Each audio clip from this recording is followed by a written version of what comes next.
Hi Malini, എങ്ങോട്ടാ തിടുക്കത്തിൽ? നമ്മളെങ്ങോട്ടാ? നമ്മളല്ല, എനിക്ക് പേരുണ്ട്. എന്റെ പേര് സുരേഷ്.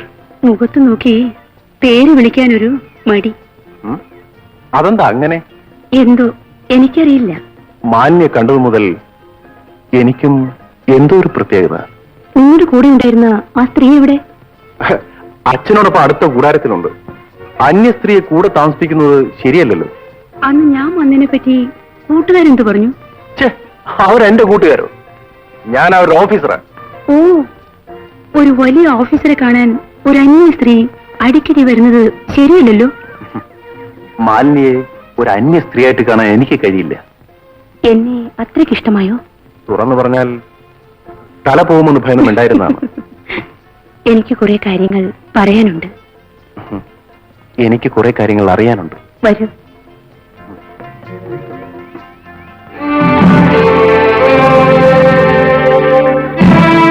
ജയ് മഹാകാളി, ജയ് ഭദ്രകാളി. മാലിന്യ കുഞ്ഞിനെ പുറംകാട്ടിൽ വെച്ച് കണ്ടു. രണ്ടുപേരെയും ഈടിവിടെ കാണാറില്ല.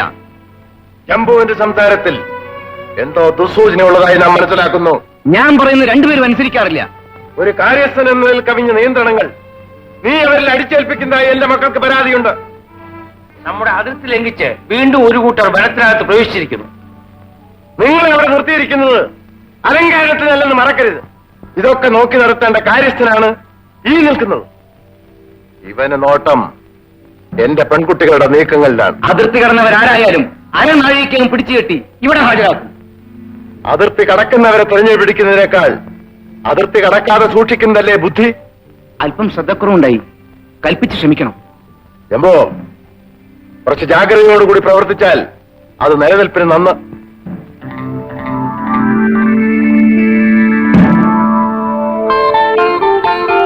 മോളെ മാലിന്യ, നീ എവിടെയായിരുന്നു? ഞാൻ മാമനാരെ ഇവളെവിടെ പോയെന്ന് ഞാൻ പറയട്ടെയോ? ഓ, എനിക്കൊരു മരുമകനെ കിട്ടിയത്. വിചിത്ര ജീവി. ഇയാളെ കൊണ്ട് സഹി കെട്ടു. അച്ഛൻ വേഗം ഒരു പെണ്ണ് കെട്ടിച്ചു കൊടുക്കണം. എനിക്ക് മാളുവിനെയും മാലിനെയും രണ്ടുപേരെയും പോടാ വിഷി. ഞാൻ പോട്ടെയോ?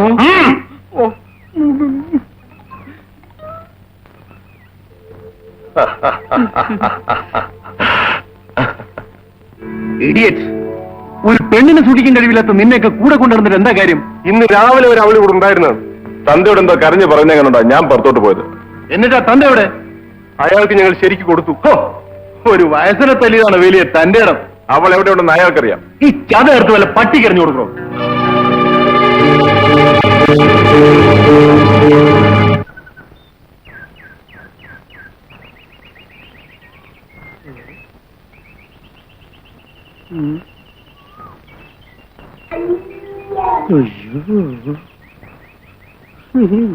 ഒരു സങ്കടമാണ്.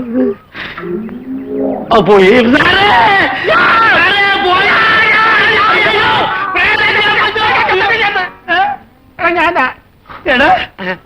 നിനക്ക് എന്ത് പറ്റിയത്? പനിയോ? എടാ, ഞാൻ അവിടുന്ന് പുറപ്പെടും. ഞാൻ പറഞ്ഞില്ലേ നമ്മൾ പോണത് ഹില്ലേറിയാണ്.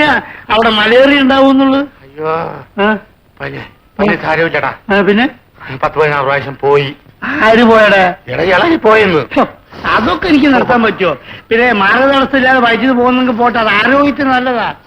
പോയി എന്റെ ഭാഷ പോയെന്നാ തോന്നുന്നു. ഭാഷ പോകണം പോട്ടെ, നമുക്ക് പുഷെടുക്കാം. എന്തേ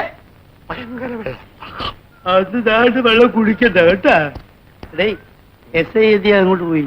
അങ്ങനെ നേരം വെളുക്കുമ്പോ മുതലേ ആ പട്ടിയുടെ പുറകെ നടക്കുന്നതാണ്. സാർ എന്നെ തിരക്കിയോ?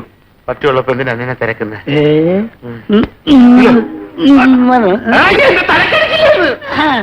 എനിക്ക് തല വെക്കാൻ വയ്യ. എടാ മണിക്കോ, ഒരു 100 മില്ലി അകത്താക്കിയാലേ പൊങ്ങാതെ കിടക്കുന്ന ഏത് തലി പൊങ്ങും. എനിക്ക് വേണ്ടെന്ന് പറഞ്ഞു. നീ നിന്റെ പാടിന് പോ.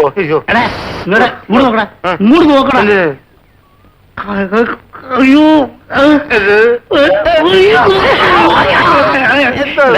അവള് ഒഴിച്ചു തന്നാലേ നമ്മൾ അറിയാതെ കുടിച്ചു പോവും. എന്റെ പനി മാറി. എന്തോ താൻ ഇതുവരെ എവിടെ എടുത്തോ? സാർ ഞാൻ പിടികിട്ട പുള്ളിയൊക്കെ തപ്പി നടക്കുകയായിരുന്നു. ഓഹോ, തനിക്ക് ഈയിടെ കുറെ തപ്പല് കൂടുന്നുണ്ട്. മാണിക്കോ എനിക്ക് പനി പനി നീ ഇത് കണ്ട ഒരു പൊന്നു സാറേ, താനിങ്ങനെ കുടിച്ച് കുറല നശിപ്പിക്കരുത്. മനഃപൂർവ്വം അല്ല സാർ, മുലകുടി നിന്നപ്പോ എന്തെങ്കിലും ഒരു കുടി വേണമല്ലോ എന്ന് കരുതി തുടങ്ങിയതാ. ചുമ ചുമ വളരെ ചെറുപ്പത്തിൽ താൻ കൂടി തുടങ്ങി അല്ലേ? സാർ, എന്നെ പെറ്റപ്പോ എന്റെ അമ്മയ്ക്ക് മുലപ്പാലില്ലായിരുന്നു. അന്ന് കുപ്പിപ്പാല് തന്നാണ് എന്റെ അമ്മ എന്നെ വളർത്തിയത്. മുലക്കുപ്പി മാറിയപ്പോ വേറൊരു കുപ്പിയായി. ഇപ്പൊ കുപ്പിയില്ലാതെ ജീവിക്കാൻ വയ്യാതായി സാർ, വയ്യ. ആ മതി മതി, താൻ പോയി പട്ടിയെ കുളിപ്പിച്ചിട്ട് വാ. സോറി സാർ, പട്ടിയെ കുളിപ്പിക്കരുതെന്നാണ് ഞങ്ങളുടെ അസോസിയേഷന്റെ തീരുമാനം. ആഹാ, ഓ. എടോ ഇവിടെ സ്പെഷ്യൽ ഡ്യൂട്ടിയാണ്. താൻ പറയുന്നതനുസരിച്ചാ മതി.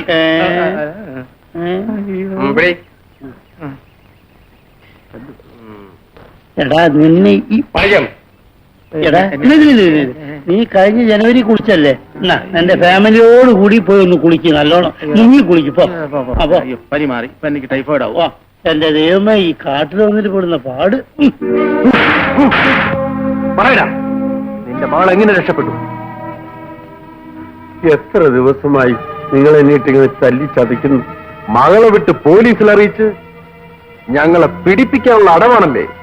ഈശ്വരൻ സാക്ഷിയായി ഞാൻ അങ്ങനെ ചിന്തിച്ചിട്ടേയില്ല. മകൾ എവിടെയുണ്ടെന്ന് പറയാതെ നിന്നെ ഞാൻ വിടില്ല. എനിക്കറിയില്ല, രാവിലെ നിത്യകർമ്മങ്ങൾക്കായി പുറത്തിറങ്ങിയ എന്റെ കുഞ്ഞിനെ ഞാൻ പിന്നെ കണ്ടിട്ടേയില്ല. 4 പണി ഞാൻ ആളയച്ചിട്ടുണ്ട്. അവളെ കണ്ടുകിട്ടിയില്ലെങ്കിൽ നിന്റെ അന്ത്യം ഇവിടെ വെച്ച് തന്നെയായിരിക്കും. ഇത് വെച്ച് നോക്കിയ എവിടം വരെ കാണാ? എത് വരെ വേണമെങ്കിലും കാണാം, അങ്ങേ അച്ഛൻ വരെ കാണാം. അതെയോ? ഇങ്ങോട്ട് ഇത് എങ്ങോട്ടാക്കിയാലേ വളരെ ദൂരെ കാണാം. നേരെ മറിച്ച് ഇങ്ങോട്ട് തിരിച്ചാൽ വളരെ അടുത്ത് കാണാം. ഒന്നും ചെയ്യണേ, ഞാൻ എന്റെ ഭാര്യ വീട് കാണാമെന്ന് നോക്കട്ടെ. ആ ഭാര്യ വീട് ഇതിൽ കൂടെ കാണുന്നുണ്ടല്ലോ. ആ വീട്ടിന്റെ ഉമ്മടുത്ത് നിന്റെ ഭാര്യയുടെ തന്ത ആ അമ്മായിയപ്പം നടക്കുന്നുണ്ട്. ആ മുതുക്കനെ എനിക്ക് കാണണ്ട. കാണണ്ടല്ലേ?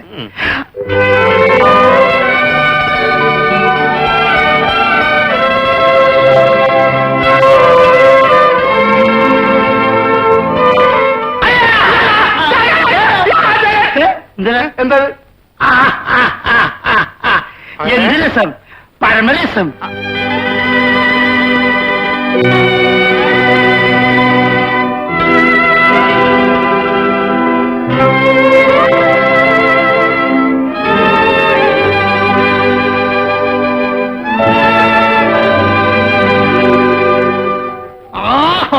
എന്ത് രസം, പരമരസം, ജന്തുരസം.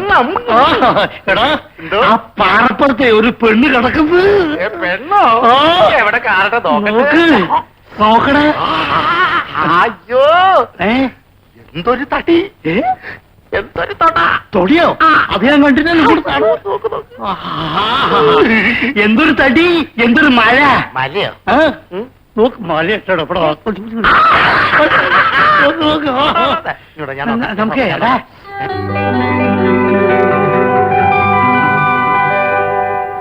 നമുക്ക് നമുക്കൊരു കാര്യം, നമുക്ക് നേരെ അങ്ങോട്ട് പോവാം. ഇറങ്ങി, നീ ഇറങ്ങി, നീ ഇറങ്ങി, അത് പോവടാ. ഇറങ്ങി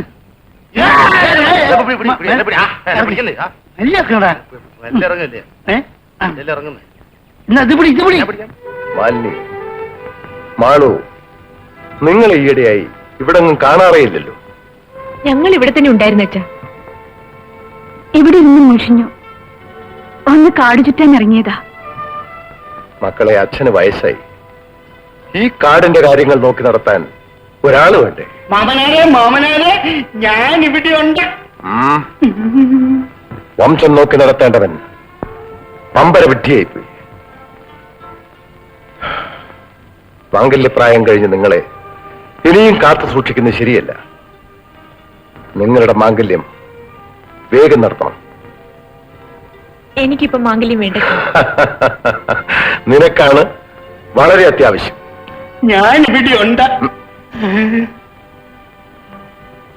നിങ്ങൾക്ക് അനുയോജ്യരായ 2 പേരെ നാം കണ്ടുപിടിച്ചു കഴിഞ്ഞു. അച്ഛാ, അടുത്ത വസന്ത പഞ്ചമിക്ക് നിങ്ങളുടെ മാംഗല്യം.